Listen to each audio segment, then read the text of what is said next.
നടുവിലെയോ കഴുത്തിലെയോ disk slip ചെയ്തു, അതുകൊണ്ട് surgery വേണമെന്ന് നിങ്ങളോട് ആരെങ്കിലും പറഞ്ഞിട്ടുണ്ടോ? പലപ്പോഴും നമുക്ക് സർജറിയിലേക്കൊക്കെ പോകുന്നതിന് മുമ്പ് തന്നെ കൺസർവേറ്റീവ് ട്രീറ്റ്മെന്റ്സ് ലൈക്ക് സിദ്ധയിലെ വർമ്മം തെറാപ്പി അല്ലെങ്കിൽ ആയുർവേദ തെറാപ്പീസ്, അതല്ലെങ്കിൽ ഫിസിയോതെറാപ്പീസ്, അല്ലെങ്കിൽ സ്ട്രെങ്ത് ട്രെയിനിങ്, ഇങ്ങനത്തെ പല പല കാര്യങ്ങൾ കൊണ്ട് നമുക്കിത് മാനേജ് ചെയ്യാൻ പറ്റും.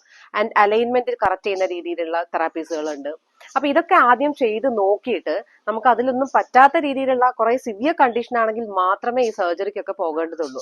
ഈ കാര്യങ്ങളിൽ കൂടിയൊക്കെ മാനേജ് ചെയ്തിട്ട് മാക്സിമം നമുക്ക് സർജറി അവോയ്ഡ് ചെയ്യാൻ പറ്റും. സർജറി വേണ്ടി വരുന്നത് ഇപ്പോൾ സിവിയർ ആയിട്ടുള്ള നെർവ് കംപ്രഷൻ ഉണ്ടായിട്ട് അതുമായിട്ടുള്ള ബുദ്ധിമുട്ടുകൾ വരിക, ഹെർണിയേഷൻ പോലെ അല്ലെങ്കിൽ സെഗ്രിഗേഷൻ പോലെയൊക്കെയുള്ള ഡിസ്കിലെ കണ്ടീഷൻസ് ഒക്കെ വന്നാൽ സർജറി വേണ്ടി വരും. അതുപോലെ ബവൽ ബ്ലാഡർ, നമ്മളുടെ മോഷനിൽ അല്ലെങ്കിൽ യൂറിൻ പാസ് ചെയ്യുന്നതിലൊക്കെ ഒരു ഇൻകോണ്ടിനൻസ് വരിക, ഇത്തരത്തിലുള്ള സിവിയർ ആയിട്ടുള്ള പ്രശ്നം, കാല് മുഴുവൻ തളർന്നു പോകുന്ന പോലത്തെ കണ്ടീഷനൊക്കെ വരുമ്പോൾ ചില സമയത്ത് സർജറിയിലേക്ക് പോകേണ്ടി വരും. അപ്പോൾ സർജറി എന്ന് കേട്ടാൽ പെട്ടെന്ന് ഭയപ്പെടാതെ എന്താണ് വേണ്ടതെന്ന് സമാധാനത്തോടെ വിലയിരുത്തിയതിനു ശേഷം മാത്രം ഡിസിഷൻ എടുക്കുക.